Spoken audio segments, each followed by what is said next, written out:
nessa live aqui. Ela entrou. Olha a Marcela aí. Olá, Boa gente. noite. Coisas da tecnologia, Marcos. Tá de palmeirense aí, hein? Então, então tô É, fazendo. Ou pode ser de Veloclube, né? O Veloclube de Rio Claro é vermelho e ou o verde. time aí de Campinas, o Guarani. É, também. É, Guarani é todo verde, é viu só? verdade. Paulo Bessoni entrou também. O Emerson também está aqui conosco. Muita gente conhecida.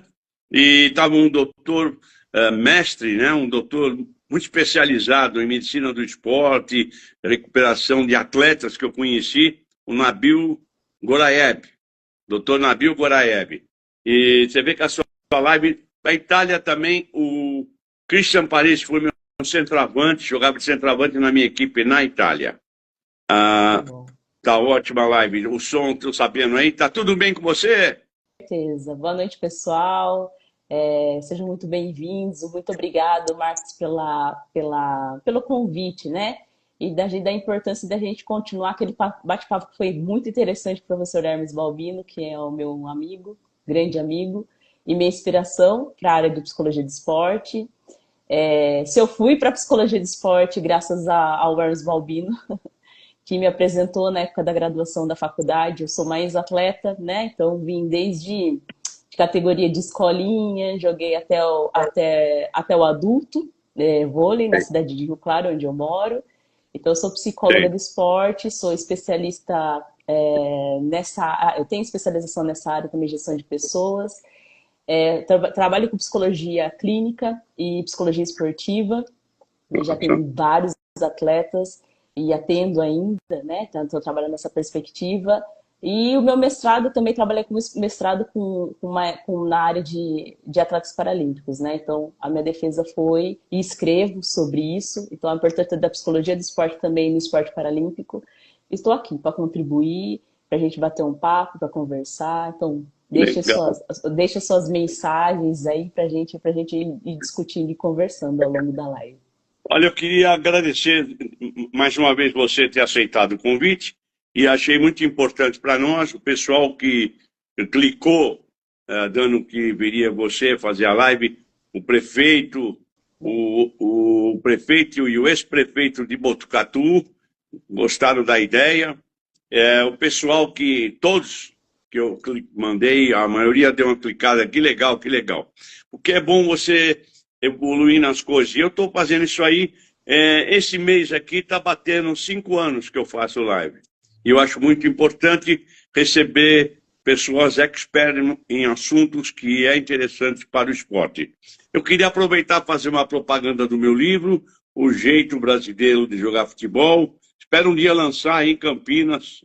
Seria um prazer enorme. Estava em Jaú, sábado, lançando. Foi muito obrigado a todos lá, ao José Maia, a todos que me receberam muito bem lá. Tá bom? É um livro que está Sim. na livraria Martins Fontes, esquina da Paulista com a Brigadeiro. Ele começou assim, com o Pelé sendo o primeiro livro, né, que foi lançado nos Estados Unidos, Nova York, com a CONCACAF. Era a sede no Trump Tower, que era do Trump, o prédio, e depois foi lançado também em Wembley. E esse livro aqui, a finalidade dele é mostrar a parte técnica do futebol e dar uma ideia das minhas viagens pelo mundo aí, do futebol. Então, Aqui, então, uma super pode... dica, né, para jovens treinadores, né, Uhum. estudantes de educação física que adoram estudar o futebol, a análise técnica, olha, tem aí um livrão perfeito. Acho interessante o que você falou, realmente, e a gente vai falar de...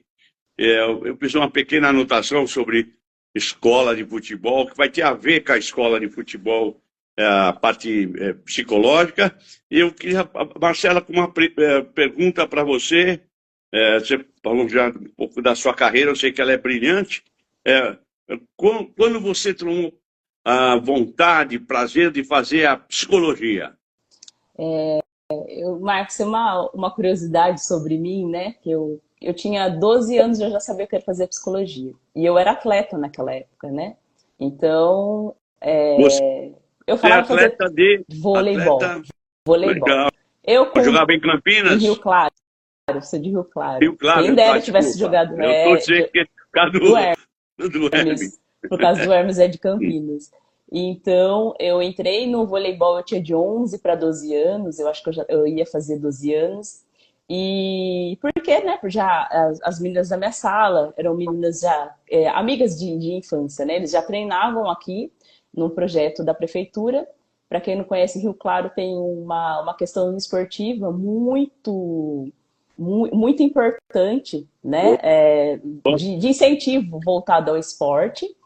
E também eu entrei, né? Então eu tinha essa também incentivada pelas aulas de psicologia Sei. e para as aulas de educação física. E daí comecei. Depois com 12 anos já sabia que ia fazer psicologia. Não me pergunte o porquê, assim, né? Todo mundo falava, mas tá, você joga voleibol, não é educação física?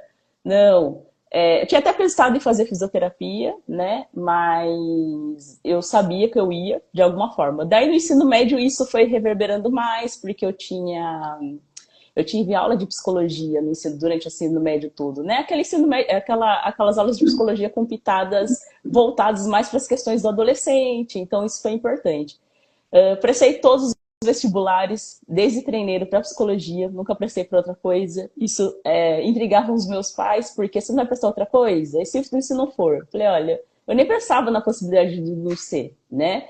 E quando eu entrei na faculdade de psicologia, primeira semana de aula, eu tive certeza. Eu falei, olha, né, se eu tinha dúvidas do que eu queria, né, porque eu tinha 19, 20 anos, eu tenho certeza do que eu quero, né? E dentro da psicologia eu fui abrindo um leque de perspectivas de área de trabalho.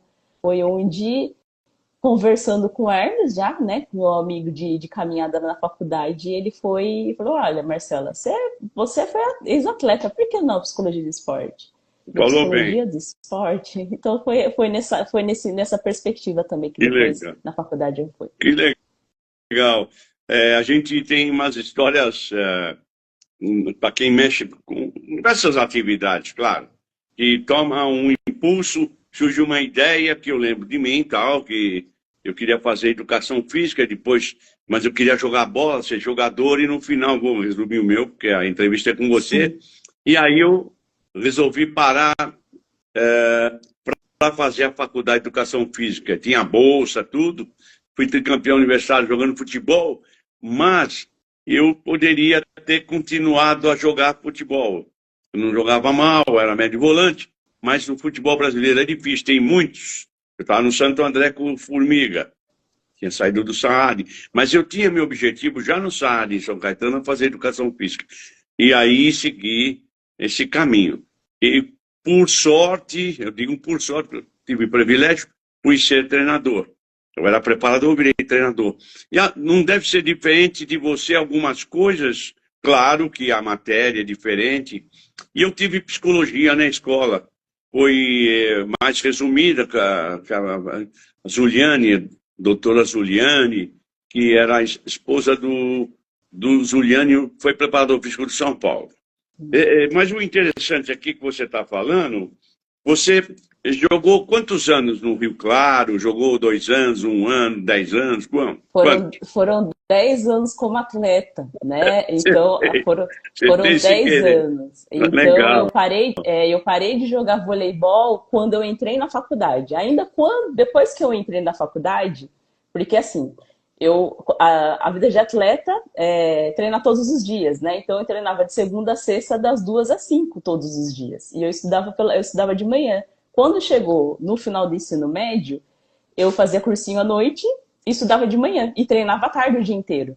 Aí minha mãe Nossa. falou, olha, eu acho que você está ficando desgastada, vai ter uma hora que você vai ter que escolher. Porque a minha Analisa, altura, gente, né? Gente, eu analisa. tenho 1,67 m. Eu era atacante, a Poxa, vida é inteira sendo difícil. atacante. E depois eu tinha que ser líbera. Quem já jogou voleibol já sabe, né? Um atacante ficar na defesa, só da defesa, né? É, Eu falei, tomando bolada, e que é o que a muda. gente fala, muda muito, né? É. Mas assim, foi a primeira decisão, né, mais difícil que eu tomei na vida, porque eu lembro até hoje da cena, eu lembro de conversando com a minha técnica, que ela morava na rua da minha casa, eu tive que ir lá e me despedir. foi quando eu me despedi das quadras e ainda me despedi. Eu voltei um tempo atrás, Marcos, só um PS. Eu voltei um Só, tempo atrás, tive tendinite nos dois só um braços. segundo, só um Claro. segundo. Manda um abraço aí para Giada Paris. Ela é... Buonasera, Giada. Um saluto. Piacere di Buonasera. conoscerla. Dá você um saúde para ela. Ela está na Itália. Foi a Buonasera, esposa do beijos. meu jogador. Pode falar. Pode falar. Buonasera, beijos. Saluto. Baixo aí. Tá bem. Mande uma É, macaronata per noi. Olha, Marcela, o importante é fazer isso que você fez, driblando os problemas, claro, e seguindo a carreira. sim.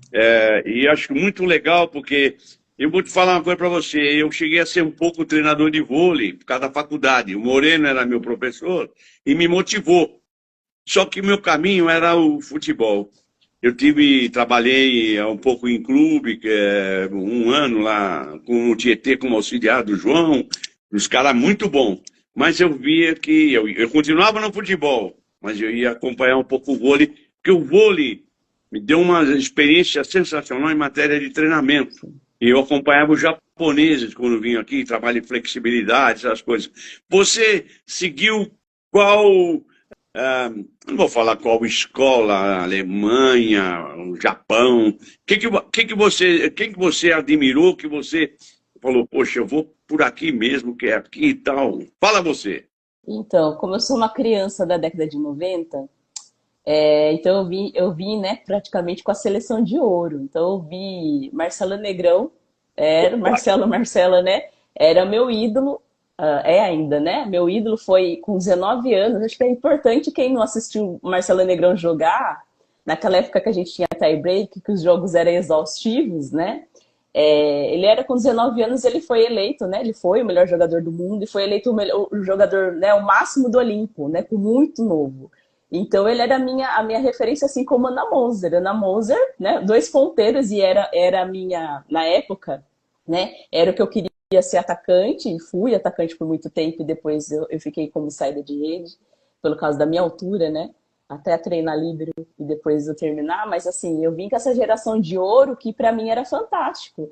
Tática, jogando tático como uma questão de performance individual e de grupo, análise de jogo que o Maurício Legal. tinha enquanto levantador, assim, para mim sempre foi fantástico, né? E depois veio a geração de ouro, veio, né, também Ana Moser, e depois eu fiquei muito fã da Fernanda Venturini enquanto levantadora, porque também era uma questão fantástica, uma visão fantástica de jogo, uma visão fantástica de liderança e fofão, né? Então, assim, venho de uma geração. E depois, muito fã da Fabi enquanto Libra e do Serginho também, que também foram as minhas inspirações. Mas ela já tava abandonando o esporte de uma certa forma como atleta.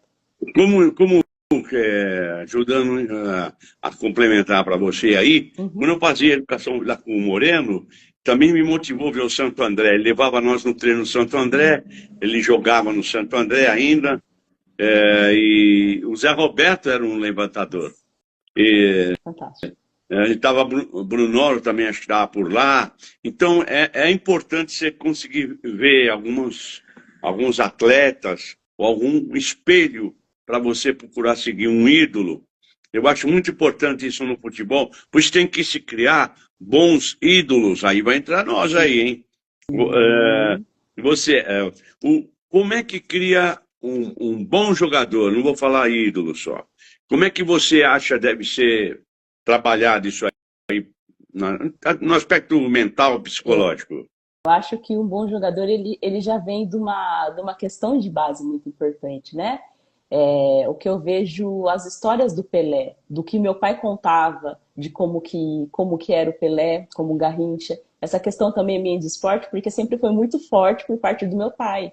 Então, e ele sempre conversando e falando da genialidade. E hoje a gente estuda uma questão que é muito importante na psicologia do esporte, a criatividade, né? Isso é um tipo de inteligência, das múltiplas inteligências que a gente tem, né? Porque a gente tem uma só, somos várias, de como que ele foi genial, como o Garrincha foi genial, como a gente teve jogadores geniais, né? E assim, e todo atleta, ele também depende do conjunto. Ele tem a questão individual, mas no jogo, no esporte coletivo, ele depende do conjunto. No esporte individual, né, como a natação, também existe. O atleta está ali, né, competindo individualmente, mas tem toda uma preparação coletiva para que ele Um possa estar grupo, lá, né? exato. O grupo. Então, o grupo é muito importante, além dessa questão da base, né? Então, cria-se bons jogadores com a questão, né, da autonomia, da responsabilidade, respeitar o seu tempo de pausa, porque não é a gente, basicamente, o que a gente fala muito na psicologia de esporte, em congressos que a gente participa, ou em palestras que a gente vai e passa por aí, e do que a gente escreve também, tenho escrito há 14 anos muito sobre isso, a gente falando dessa questão. As pessoas e a mídia, ela vê o atleta lá já formado, mas para aquele atleta chegar ali, ele demorou 10 mil horas de preparação, foram 10 mil horas, foram 14 mil horas para que ele chegasse ali. Eles veem um produto praticamente final, né? E a preparação? Então, o que esse atleta passou por antes disso, Opa! né, Marcos? E acho que você tem muita experiência também para contar do que você viveu lá fora, né? Até fazendo esse comparativo do que é o esporte nacional e o internacional nessas questões de investimento e toda essa base. Olha, eu tenho uma experiência. Você falou do seu pai gostar do Pelé, mexeu com o Ah, meu. meu pai, além de fã do Pelé, né, e de Garrincha, de Falcão e de muitos outros jogadores, meu pai era fã do Elvis. Então, assim, muita história para contar e muita música também. Então dá para fazer uma live com ele. Igual a Dá. minha irmã. Ele, A ele, minha ele irmã é tinha foto do Elvis em casa. Meu pai tinha disco até pouco tempo do Elvis, gente. Acredita, assim, meu pai é super fã de música, também foi uma das questões também que me fizeram ir pra música, mas o esporte é a minha paixão, assim como a música também. Mas o Pelé tem uma situação que me motivou e eu acompanhei um pouco a carreira dele. Vamos falar pouco, porque quem viveu dia a dia. Eu trabalhei com ele 3 vezes, né? Mas eu era pequenininho, pulei um alambrado. Vou resumir a história, que todo mundo já está enjoado da história. Pulei o alambrado para ver ele e o Ivair, que era o Ivair da Portuguesa, o Príncipe, jogava muita bola. Pegou esse ali, apelido de Príncipe, porque o Pelé, aquele dia, viu ele jogar bem e concordou dele ser o Príncipe. Eu me lembro, eu pulei o alambrado e fiquei olhando para a cara deles assim. Eu era pequenininho, tinha acho que 10 anos, não sei, 11 anos. E, e o mundo dá volta, eu fui trabalhar com eles. Como é que é isso aí? Agora, você toca num ponto muito sério do aspecto de seguir esses ídolos e seguir as coisas boas, que ninguém é perfeito, né? É, na matéria da psicologia, o que você achou que era difícil, mas você conseguiu atravessar a linha? Olha, a psicologia, a gente costuma falar, né, contra psicólogos, quando a gente entra na faculdade, a gente descobre um mundo. Que a psicologia são várias ciências dentro de uma, né? Então a gente fala que a psicologia são ciências. Então, para a gente entender o comportamento humano, a gente tem que saber de várias ciências para entender aquele comportamento, como se dá aquelas emoções, né? Então são muitas teorias e são muitas ciências. E daí, quando a gente parte para o esporte, a gente vê da importância, né? A gente estava falando da questão, né, do Pelé e dos jogadores que estão se formando, a importância da disciplina e da persistência, né? Falando dessa questão da formação, a formação ela é muito importante, mas se a gente não tiver uma base onde acreditem no que a gente é capaz de fazer e também olhe para a gente e fala assim, olha, você é capaz, né? Então, quando a criança e trabalha as questões lúdicas da criança, mas vão trabalhando as questões da cooperação, Olha aí. de outros aspectos que são importantes, para que ela, se ela escolher o esporte, se ela escolher determinada modalidade esportiva, que isso seja muito, muito tranquilo na vida dela. Não impor, como a gente vê algumas questões, né, que a gente chama de influência negativa por parte de pais e, em alguns momentos, até de atletas. É interessante você estar falando, por exemplo, eu no começo, eu vou falar de mim, no começo da minha carreira eu não quis aceitar a ajuda do meu pai. Não, o pessoal falou que você joga, vou te levar ali, levar aqui, ó. Mas aí eu fui batendo na cara no muro, pá, pá, pá. Quando chegou uma época, já não era mais para dar samba. Eu tinha uns 17, 18 anos, os caras queriam já o cara aí meio. Eu fui botar fogo no Rio, só se você for o Pelé. O exemplo é esse. O que que um jovem deve. Vou pegar um gancho aí. Sim. O que que um jovem deve fazer quando vai e encontra uma barreira para acreditar? Vamos lá, vai você. Eu lembro muito de mim do que eu trabalho com os meus jovens atletas ou com atletas, até com a questão da clínica, né? Então a gente tem que assim saber primeiro que na vida as diversidades vão acontecer, né? Então quanto mais velha a gente vai se tornando, quanto mais habilidades a gente tem, mais a gente vai sendo cobrado com isso. Como que eu lido com essas questões? Como que eu lido com as questões da pressão? De que forma que isso pode me impactar num primeiro momento, mas que isso vai sendo minimizado. Eu acho que as experiências são importantes, de olhar para um atleta de base, uma criança, um adolescente ou um jovem, e falar assim, olha, isso tudo é normal e vai passar. O que você precisa fazer para passar por isso, né? Então, acho que eu preciso ter mais disciplina hoje em dia, principalmente, né, Marcos? Ficar menos tempo no celular, eu preciso ter disciplina, me disciplinar e ter um cronograma para que a autonomia se desenvolva, né, para a persistência. Então, a persistência gera o êxito e gera mesmo, né? Então, quanto mais eu persisto, mais eu consigo. É a mesma coisa de quando a gente é criança ou adulto, né, tem que estudar muito aquela matéria, não estou conseguindo. Mas se eu ler a primeira vez, eu vou ter um olhar. A segunda vez, o olhar já muda. A terceira vez já é outra coisa. Então, assim, quantos mundos a gente consegue descobrir se a gente persistir? Então, acho que o lema do esporte, das pessoas do esporte, né, de atletas do esporte, é a persistência. Porque a persistência faz com que a gente consiga atingir nossos objetivos, as nossas metas, seja de curto prazo, de médio prazo, para que depois eu restabeleça, eu volte e fale assim, opa, agora a longo prazo eu sou capaz de fazer muito melhor do que aquilo que eu fiz anteriormente. Então, Olha, tudo tem todo esse processo. tem algumas pessoas que fizeram observação, que não é novidade. Como foi o trabalho de você nas categorias de base? O que você acha de falar algumas coisas das categorias de base? Eu mexo mais aqui com o futebol, claro, Sim, sim. mas em geral. Fala você. As categorias de base, Pode ser do pessoal, vôlei. a formação, do futebol também que tem experiência na área, né?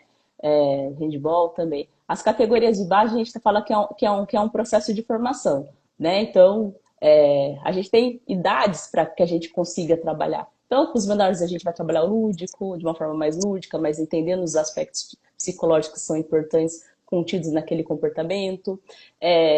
Nos mais adolescentes, a gente vai fortalecendo essas situações, esses comportamentos, para que depois, na vida adulta, a gente consiga neutralizar algumas questões, né? Principalmente nas questões que a gente vê muito, os pequenininhos, como eles estão ali de uma forma lúdica, a gente vai trabalhando as questões de cooperação, da importância da cooperação, do trabalho lúdico, né? Que todos vencem, mas também que é importante a gente abraçar outras pessoas, os outros amiguinhos nessa fase.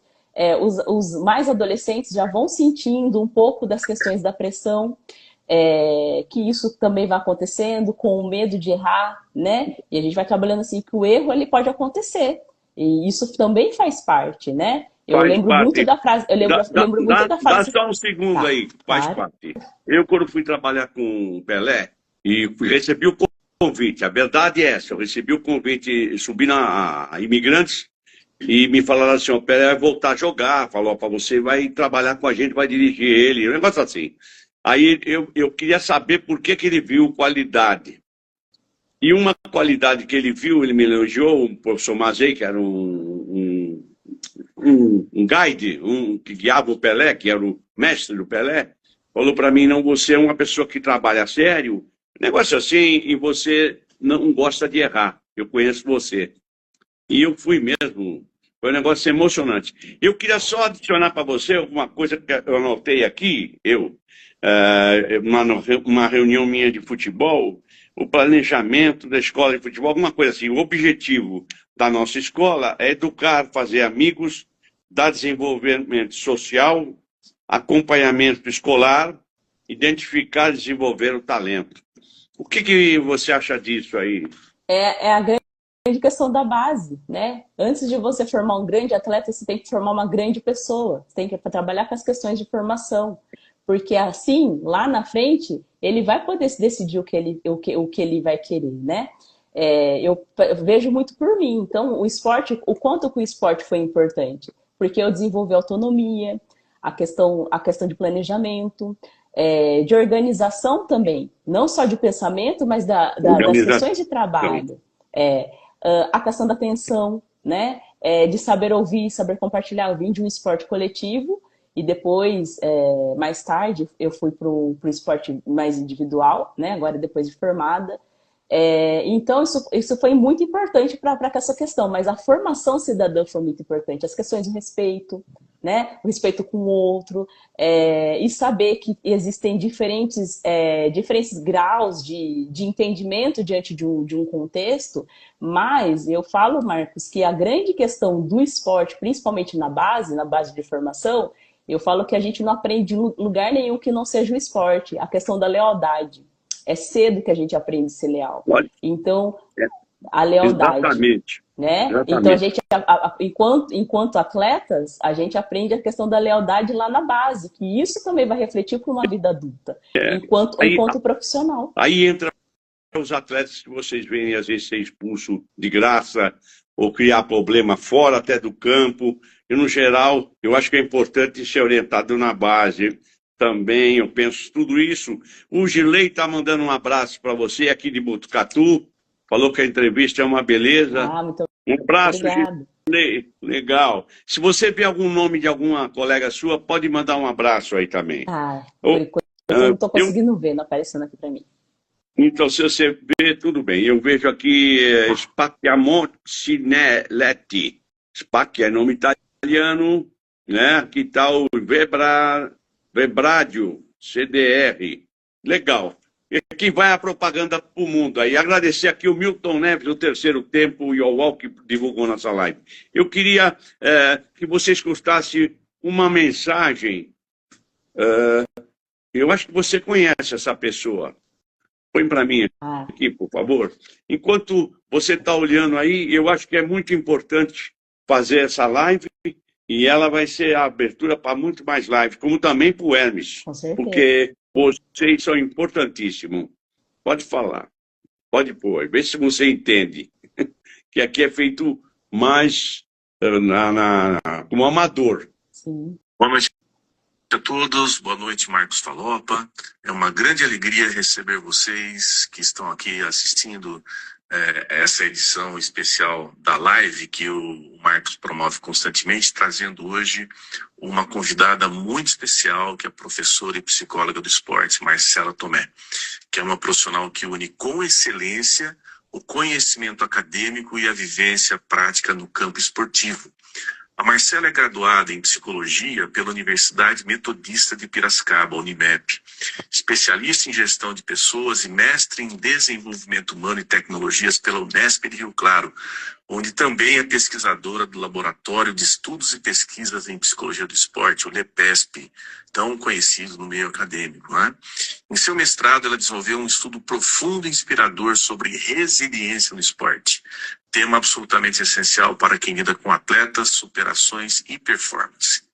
Ela também hoje integra o Grupo de Estudos em Psicologia do Esporte e Neurociências da Unicamp e atua há mais de 10 anos com educação à distância, além de lecionar presencialmente há 8 anos em cursos de graduação e pós-graduação. Atualmente, a professora Marcela, ela trabalha como coordenadora do curso de Psicologia nos campi Moca e Itaquera da Universidade Brasil. E na prática esportiva, ela tem uma experiência bacana com o futebol de base, tendo atuado junto às categorias de formação do 15 de Piracicaba, onde pôde aplicar seu olhar humano e técnico no desenvolvimento psicológico de jovens atletas. A Marcela é daquelas profissionais que inspiram confiança justamente porque une estudo sério, vivência real e paixão pelo que ela faz.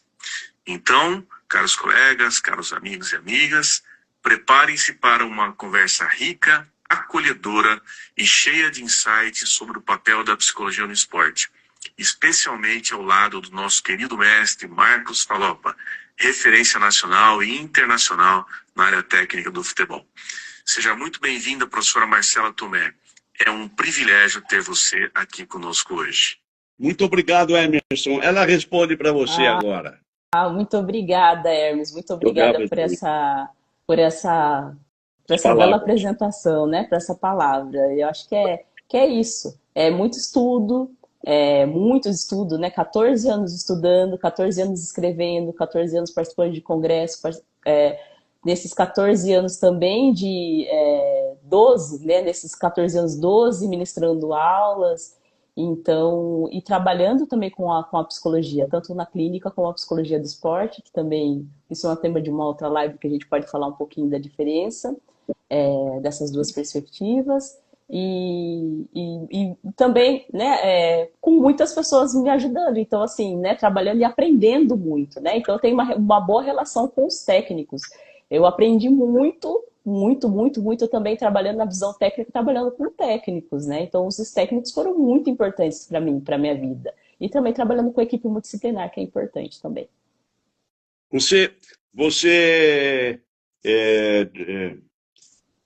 Ele falou a palavra resiliência, né? Resiliência. Eu estava notando, vendo o jogo do Brasil, analisando o jogo do Brasil aqui, e eu vi que o Brasil teve uma resiliência no final, lutou, tal, o jogo todo.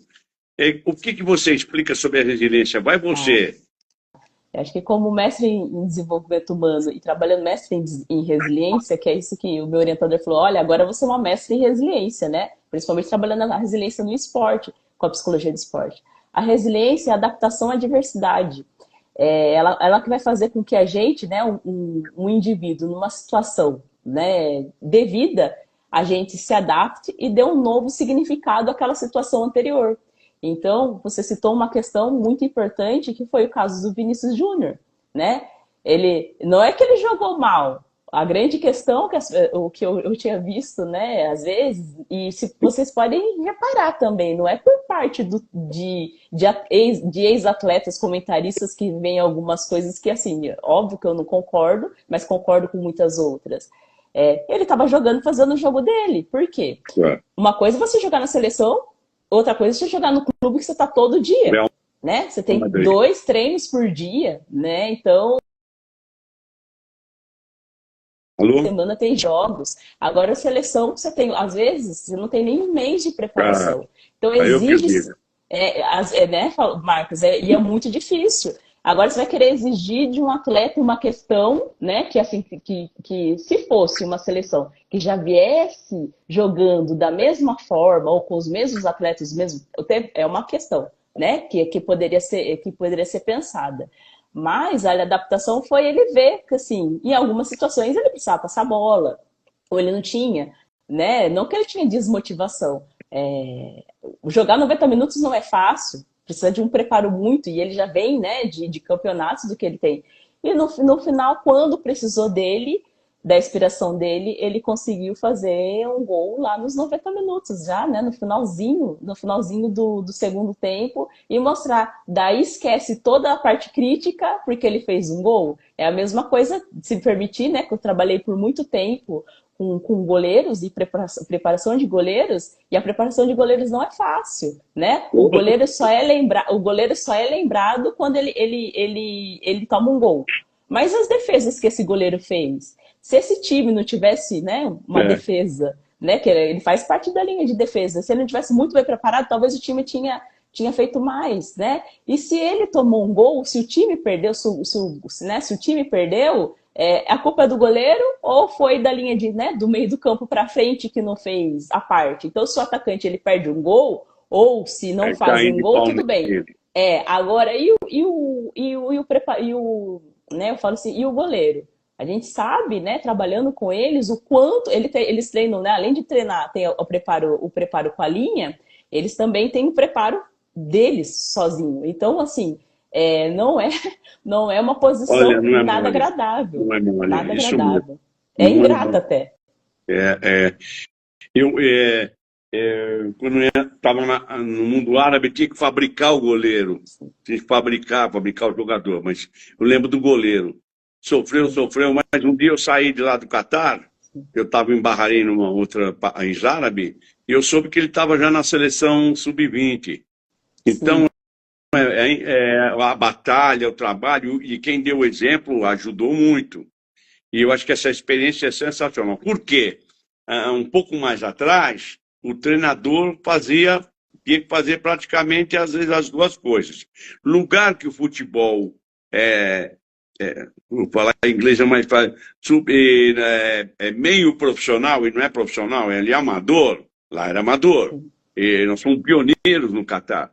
Então, para fazer aquele trabalho era horrível. Eu peguei ele porque ele tinha pé chato, ele não jogava na linha, ele brincou um pouco com basquete. Então, você tem que notar essas coisas. Você não acha que tem que seguir essas coisas e sempre que treinar ele aconselhar, falar alguma coisa boa? Sim, assim, o goleiro, ele é muito criticado, né?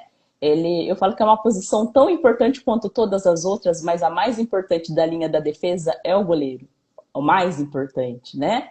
E ele, né, ele lida com as questões, né? Então, o que o goleiro faz quando ele não tá, quando o time está lá na frente jogando? Ele está se movimentando o tempo todo, porque ele vai precisar de atenção o tempo todo para ir cantar o jogo e falar o jogo para ele, né? Para que ele sempre se mantenha em atenção. E nisso tem a torcida, tem o fator torcida. Então ele precisa estar o tempo todo atento para que ele entre que ele continue, né, no mesmo estado de atenção que ele esteve quando no início do jogo. Então ele está o tempo todo, né? Ele não está o tempo todo parado, ele está o tempo todo andando, ele está o tempo todo conversando, chamando o nome dele, né? Quem ele é, que é uma das... Sozinho não dá para resolver. Exato, Sozinho exato. não dá para resolver. Exato. Agora, eu acho que, por exemplo, e o que você acha, eu tenho que perguntar para você, do Neymar. O pai dele foi meu ponta-direita no União de Mogi. Conheci o Neymar, conheci também no Santos. Tive com um presidente da FIFA lá visitando o Santos quando ele era novo. Depois eu tive de novo com ele na casa dele, que eu fiquei lá em Barcelona 15 dias.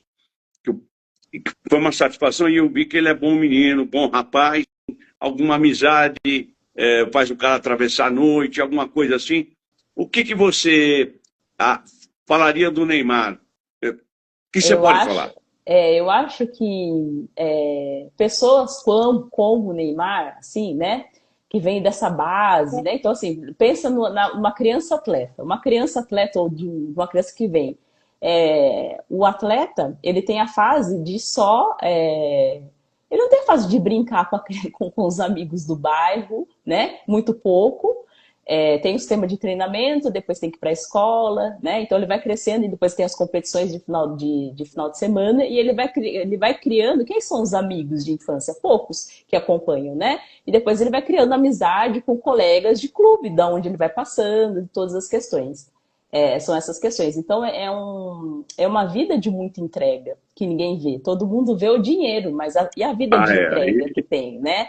Então, joga-se na chuva, no calor extremo, né? De sensação térmica de 40, 45, 47, ou de chuva extrema, ou de frio extremo, e do que já passou, né? E vai se adaptando isso. São as adversidades, chuva, vento, tudo que é o extremo.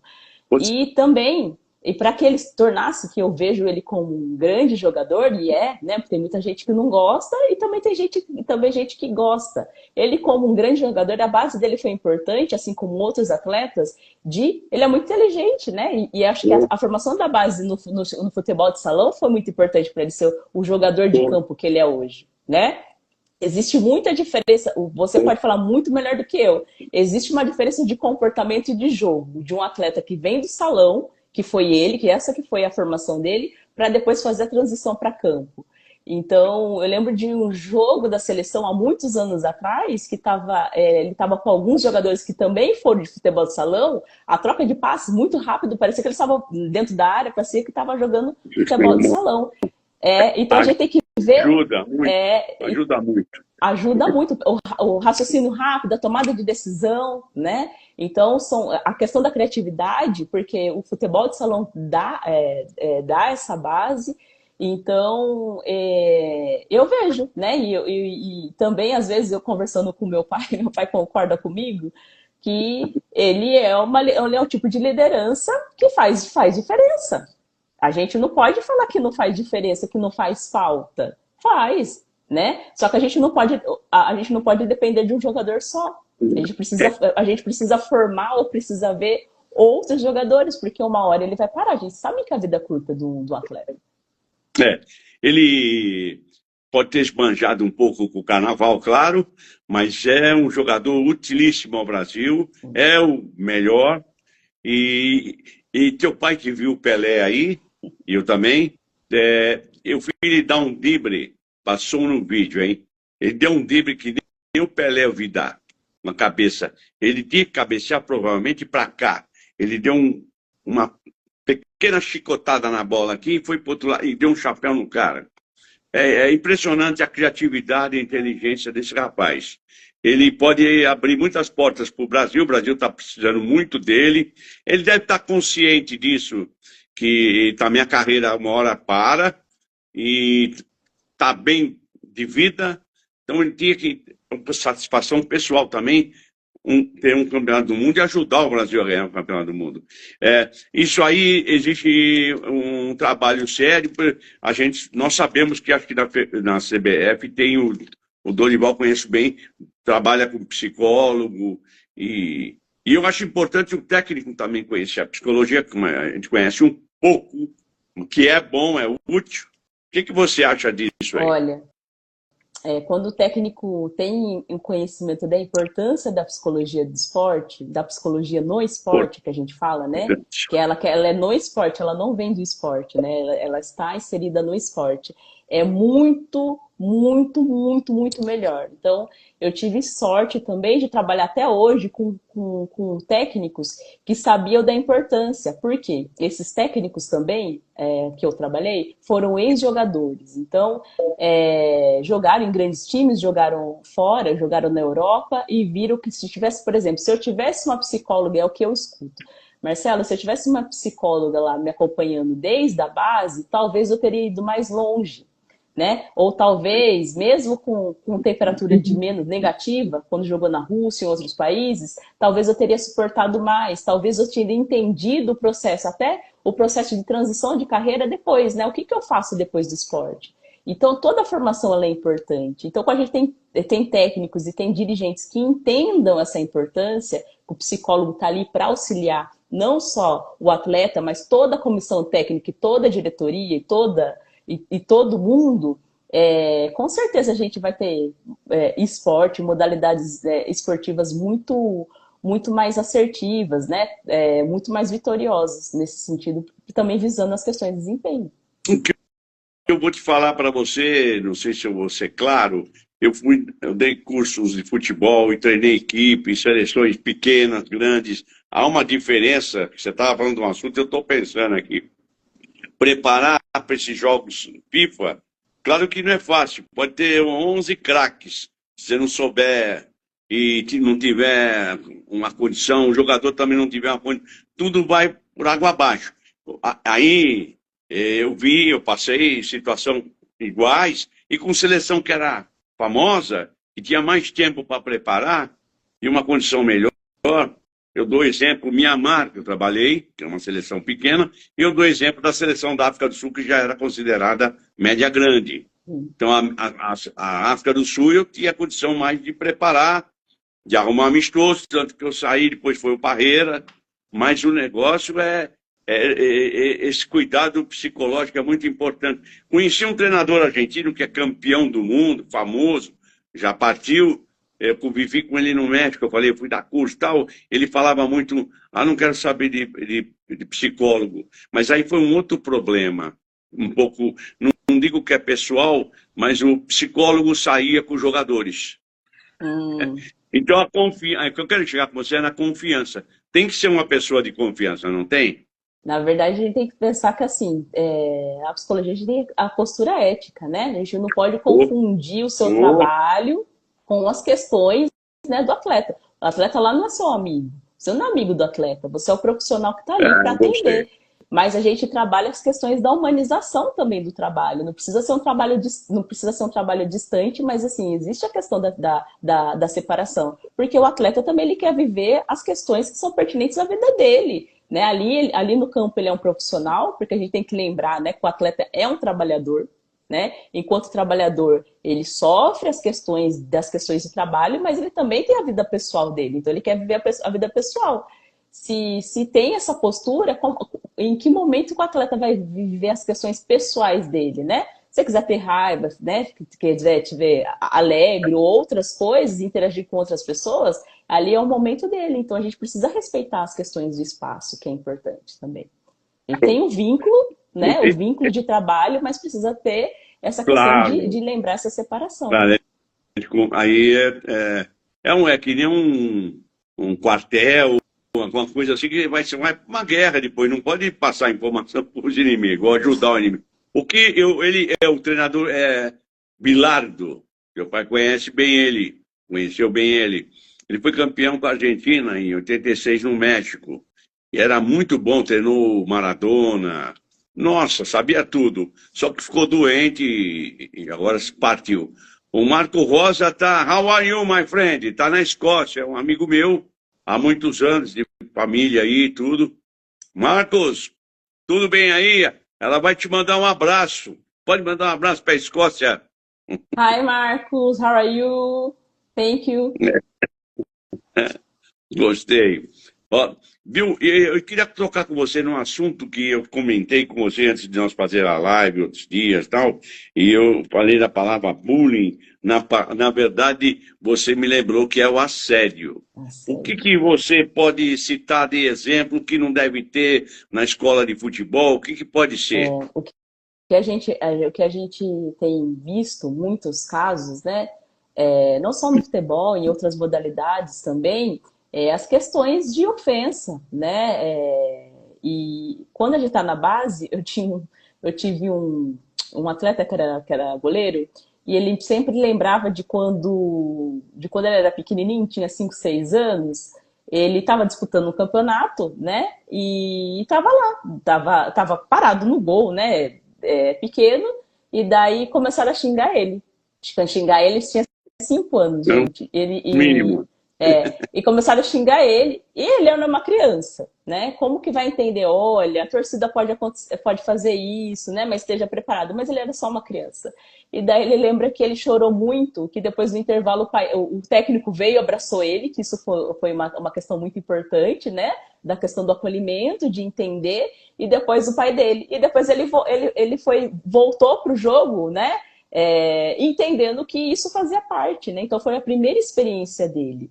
E foi uma situação, né, de assédio enquanto acontecendo, né? E a gente vai vendo isso acontecendo.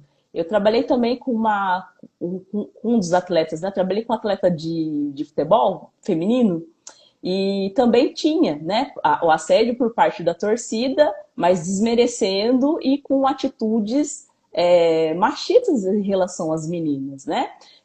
Mas de coisas de situações de baixo calão, de extremo baixo calão, né? A gente sabe que o papel da torcida é torcer, às vezes, né, tá lá contra. A gente pode torcer, mas não desmerecer e trabalhar com palavras de baixo calão em Lógico. relação à atleta, né? Então, assim, o ódio, ele só transforma as coisas em ódio. Você consegue destabilizar um atleta de outras formas.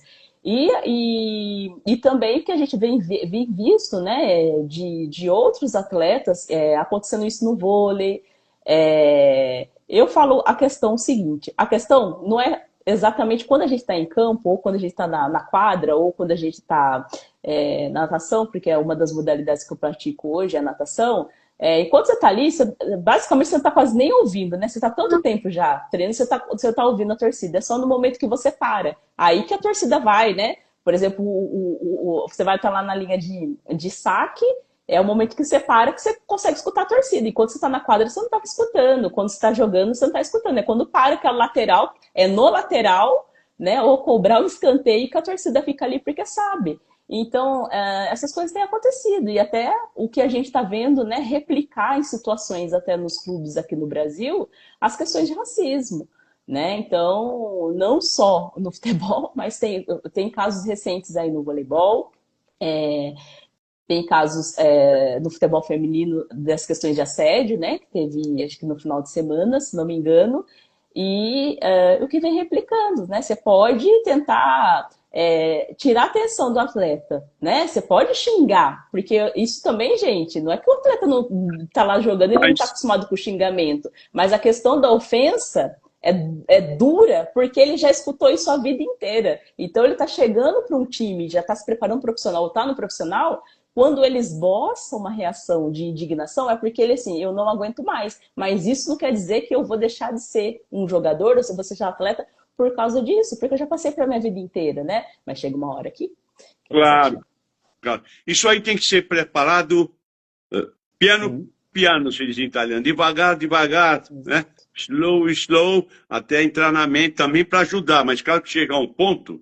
Mas eu lembrei de um cara, o Daniel Alves, que jogaram uma banana, ele descascou, acho que foi ele. Um jogador do Brasil pegou, descascou, comeu e bateu escanteio. Foi legal. Eu acho que essa é uma resposta, desculpa falar, sensacional, mas é um negócio lamentável. Sim. Eu trabalhava na Itália e meu time era da segunda divisão e meu time jogava e tinha alguns africanos. Eu trouxe meu eixo do time, eram os caras que faziam gol, eu pus os caras da África. E ele ia para cima. Ele era pênalti nele, o juiz inverteu, deu falta umas 2 vezes, um negócio absurdo. E aí, então, eu acho aquilo lamentável. Saiu da rua. Você tá bravo? Eu falei, não estou bravo, eu vou embora. Porque isso é sacanagem tua. Eu vou falar, falando com ele italiano, eu vou falar com os caras da federação que você está fazendo aí. Isso é uma discriminação, é um racismo, é diversas coisas, né? O que você acha disso aí? Olha, racismo é a total falta de desinteligência do ser humano, né? Porque se a gente estudar genética, né? E saber da genética, a pele branca nada mais é que da despigmentação da pele preta, né? Um olho claro, ele nada mais é do que uma despigmentação do olho puro, é o olho preto. A pele preta é o puro. Então, e dentro do processo genético, do processo esquelético, anatômico, né? Qual que é a diferença de uma pessoa branca e preta no esqueleto? Não existe diferença, né? Claro. E eu lembro que uma vez, quando eu estava dando palestra, eu lembro que eu tinha visto antes dessa palestra eu tinha visto, já falei sobre casos de racismo no futebol, né? E falando das questões éticas, e falando do fair play, quando a diferença de bullying, de assédio, né? E bullying, ele é só para o pessoal entender, bullying ele é só caracterizado no ambiente escolar, tá? Então, em outros contextos, ele tem contexto de assédio e tem as grandes especificações disso. E daí eu falava assim, eu lembro que eu tinha visto uma frase alguns dias antes, e que falava assim, que no final, né, reis e peões voltam para a mesma caixa, né? Então assim, gente, vai todo mundo morrer, né? Exato. Eu lembro que a minha avó falava muito disso quando a gente era criança, né? E falou assim, olha, não é porque você é rico, você tem cabelo liso, você é cabelo loiro, você é preto, não sei o quê, né? Índio, o que você seja, né? Você pode feder até mais, né? Então, assim, gente, qual que é o objetivo do racismo, né? O porquê que o outro te incomoda, o que fez, né? Então, assim, lógico, na psicologia a gente sabe que existe um processo de identificação que fala sobre isso, mas, gente, no final das contas, o Covid, ninguém aprendeu com o Covid, acho que não vai conseguir aprender. No final das contas, quem estava no hospital X morreu. Quem estava no hospital Y morreu. E olha que coisa engraçada, Marcos. Vamos fazer uma comparação que eu vi um estudo do morador de rua. Quantos moradores de rua morreram na cidade de São Paulo? 40. Não. Quantas pessoas no estado de São Paulo, na cidade de São Paulo morreram? Então, assim, gato, você vai assim, no final assim, é isso. Então, assim, Exato, o diferente, né? Essa diversidade de pessoas humanas é que faz esse mundo mais bonito. claro, claro.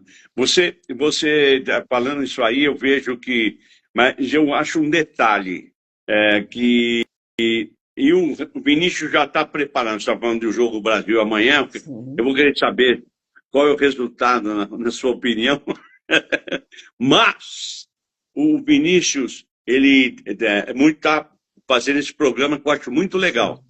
Só que ele tem que tomar cuidado, tira a concentração. Estava num jogo aí que eu vi na televisão, você deve ter visto, ele deram um presente, deram não sei o quê, aí nós que somos da bola antes, falei, ih, cara, começou a mano, mas vão encher a cabeça do cara que o cara deixa ele concentrado pro jogo. Isso vai.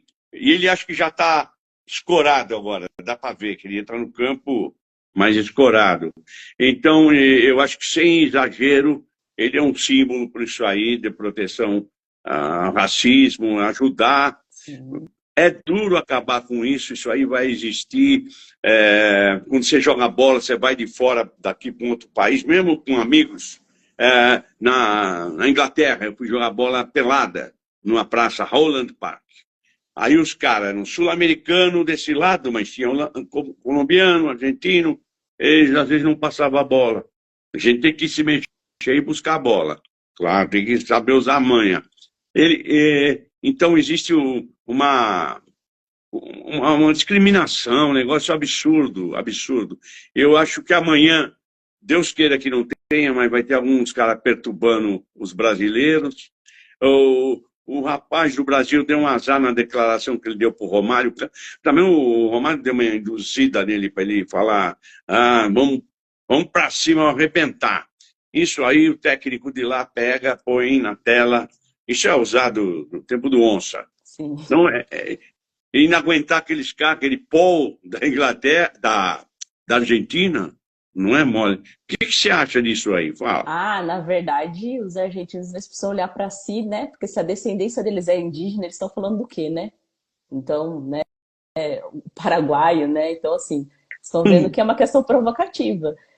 Mas isso também é questão do técnico falar, gente, deixa eles falarem o que Ah, é eles quiserem e isso vamos aí. responder. Vamos, Boa. eu acho que foi trabalhado esse Pelé na época do, se não me engano, do Zagallo. Deixa eles falarem, né? Porque era o tipo do quê? Certamente. Essencialmente de pessoas negras, né? De pessoas pretas jogando, e falou assim, deixa, só vamos mostrar dentro de campo do que a gente é capaz. Ele não estava minimizando a situação de discriminação. Ele estava fazendo com que o time dele se mantesse, porque ele sabia a potencialidade que era o time dele, né? Eu acho que Claro. o Tele, que era um pouco mais agressivo, né? Chamando a questão que eu sou São Paulino e chamando essa atenção também, de falar assim, olha, vamos fazer o que a gente é, porque aqui somos profissionais, vamos mostrar em campo o que a gente é capaz de fazer. Não estou falando que é fácil, né? Não estou falando, mas é um trabalho que eu acredito que o Vinícius Júnior tem uma psicóloga excelente trabalhando com ele ali por trás e trabalhando essas questões. E só um Claro. parentezinhos, né? Assim, falando de Pode Lewis falar. Hamilton. Lewis Hamilton vem falando isso há muitos anos, É, né? Né? Então, assim, ele vem de um pai que era mecânico e ele tinha, né? Ele tinha todo. O pai aposta tudo nele e vice-versa. Tem as questões particulares, não estou falando disso, eu estou falando ele de enquanto atleta. Ele é muito compenetrado, ele fala: eu tô aqui para fazer aquilo que eu gosto, que eu amo. Isso é persistência, isso é adaptação à diversidade, isso é resiliente. Porque o meu objetivo é chegar. Então, assim, foram anos sonhando com isso, foram anos trabalhando com isso para que as pessoas me colocasse no degrau, né, gente? Se o Hamilton, possivelmente, se ele ganhar mais um título, quantos anos a gente vai demorar para que a gente tenha um Hamilton novamente, né? Assim como o LeBron demorou na NBA demoraram 40 anos para chegar, para que tivesse um atleta do nível do LeBron James, para que ele conseguisse, né, todos esses títulos, todos esse número de pontos que é assim inacreditável. Quanto tempo mais a gente vai demorar para que isso aconteça? Então, Legal. diminuir, vai acontecer, né? Então, acho que a NBA é a questão que acho que também é uma outra porta que nos mostra que isso vai acontecer. Basicamente, a gente tem, né, poucos atletas, grande maioritariamente dos atletas negros jogando e mostram isso, assim, eu tô aqui para ser profissional. Mesmo que me doa, eu vou tratar isso. Eu sei que é difícil para o Vinícius Júnior, que a gente precisa lembrar que ele só tem 23 anos, ele é muito novo.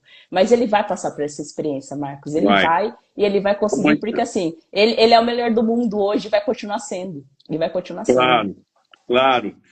E eu acho que tem que olhar isso aí com muito cuidado. Eu acho que eu trabalhei 20 anos com a FIFA, dando cursos de futebol pelo mundo, observando Copa do Mundo, fazendo programas para eles, ajudando a fazer material didático. Inclusive o Bilardo estava também com a gente, isso aí. O que eu acho importante é a FIFA olhar isso com muito cuidado. Sim. Porque tem que banir. E eu esqueci de falar, que eu escrevi para falar com você, vou aproveitar, venho agora. Sim. O presidente da Conmebol, aquela declaração, como é infeliz. Eu mesmo, às vezes, você tem que entender um cara brincando, mas foi tudo na hora errada, Sim. entendeu? Sim. E o Brasil abre o olho, porque esses caras que falam o castelhano, eles não conformam com o time que fala português, que é o único aqui na América do Sul. Então, pode um árbitro para prejudicar a equipe, eu acho que pode. Tem que ser esperto. Quando o Dorival foi jogar lá nos Estados Unidos contra o México, eu conhecia bem aquela bagaça, como diz o Milton Neves. Eu mandei um zap para ele, e ele é esperto, Dorival, sobre falar e tal. Eu falei, Dorival, abre o olho que eu conheço o México para ganhar um jogo, faz de tudo. E o Brasil jogava e eu via a dificuldade com o árbitro que eles põem, e naquela Copa o Brasil não foi bem a Copa de Ouro, uma coisa assim. Eu vejo esse problema muito, muito sério. Amanhã vai ser uma prova de fogo. Quanto você acha que vai ser o jogo do Brasil e Argentina? Dá para mim aqui. Eu queria que fosse 2-0, tivesse gol do Vinícius Júnior de fora da área, né? Porque é bom bater no Vinícius Júnior, coitado. Porque quando não tem o Neymar, o Álvaro é outro. Mas tomara que isso não aconteça, mas a gente sabe que tem uma rivalidade, né, em relação ao futebol brasileiro, mas que sejam resilientes, né? Nesse processo, nessa adaptação, essa preparação. Tenho certeza que o Dorival Júnior vai conseguir trabalhar. Dorival Júnior, qualquer coisa, estamos aí, Marcela Tomé, né? CBF, FIFA, porque a gente está precisando de trabalhar a formação, não só a formação de atletas, mas a formação de toda uma comissão técnica. Como que a gente lida? É muito tranquilo de lidar com essas questões, mas a gente precisa preparar as pessoas para isso, né? A gente, lógico, a gente tem academia de futebol, mas a gente também... Edinaldo, olha a Marcela aqui, ó. Exatamente. Por que ela não vai, pelo menos na categoria de base do Brasil? E aproveita, vou falar para ser coordenador. Porque ela está na próxima Copa, lá trabalhando com o Ney, né, com os meninos, mas falando sério, essa formação ela é importante, né, para que a gente consiga, até para que auxilie uma equipe multidisciplinar, fala assim, como que a gente trabalha essas questões? Porque, gente, não é difícil. Ela é importante ser discutida, só que agora, né, com a violência que está vindo, que não é uma coisa de agora, né, então a gente já escuta isso há muitos anos, milhões de anos, muito antes de eu nascer, meu pai nascer, tudo, é uma questão, né, de conscientização, porque quando eu dou palestra sobre racismo, a gente precisa lembrar que a gente está 133 anos, 134 da abolição da escravatura no Brasil, né, foram quase 500 anos de escravidão, né? Exato. Então tem muitas coisas, né, nessas questões que precisam ser pensadas, né? E só um parentezinho, a gente precisa lembrar dos árbitros de futebol também, né? A gente teve uma psicóloga excelente, que é a minha amiga Marta Magalhães, na CBF, trabalhando durante 18 anos na seleção, que a gente precisa também, os árbitros de futebol, tanto masculino como as mulheres, como os homens, as mulheres também sofrem demais com as questões assédio, né, as questões de racismo e outras coisas. Árbitros de futebol, né, sofrendo muitas coisas que também precisam olhar. Eles também são seres humanos, gente. Eles estão ali para fazer o trabalho deles. Olha, você tocou num assunto que na próxima live será com um árbitro da FIFA.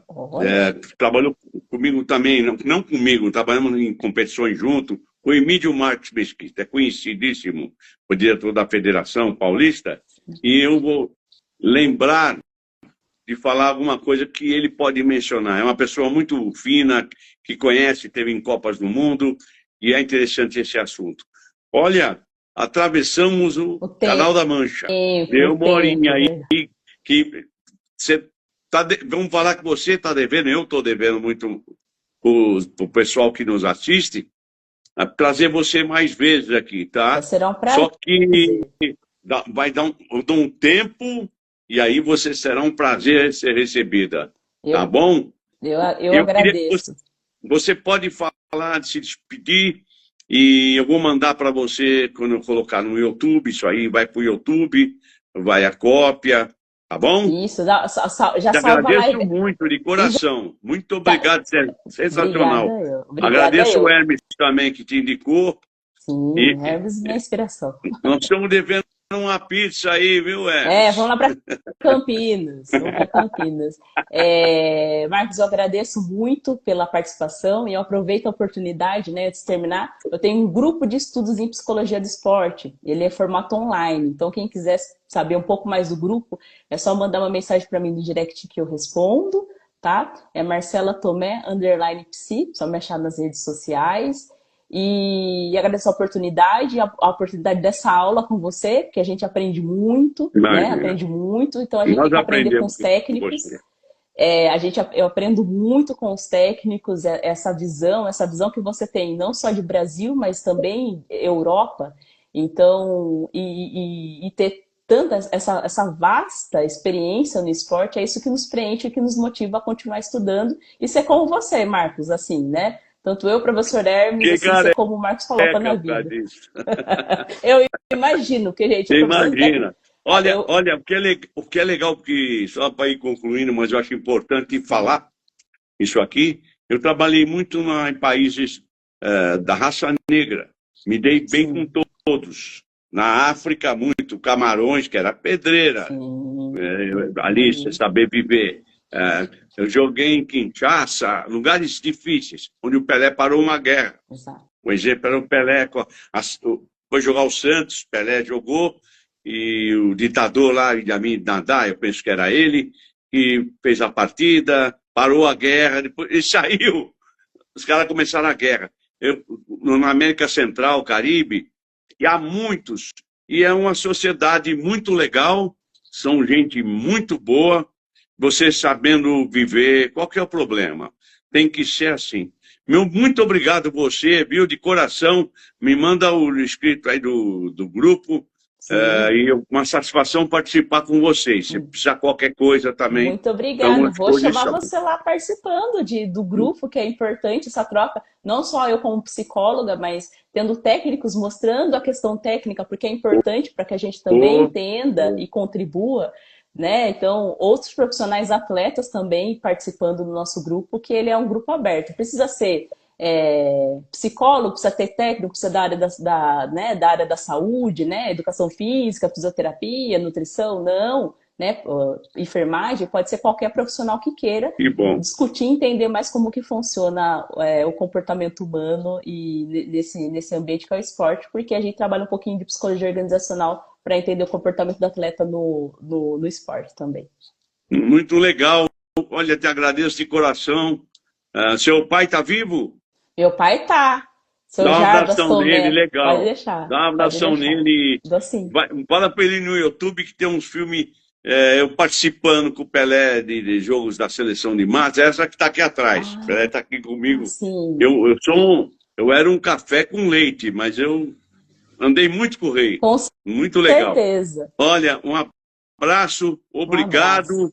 Até outro dia, se Deus quiser. Me dá um mêsinho aí que eu vou dar um jeito nisso. Tá, tchau. Ok, pode deixar. Tchau, tchau, Marcos. Tchau, pessoal. Muito obrigada pela participação.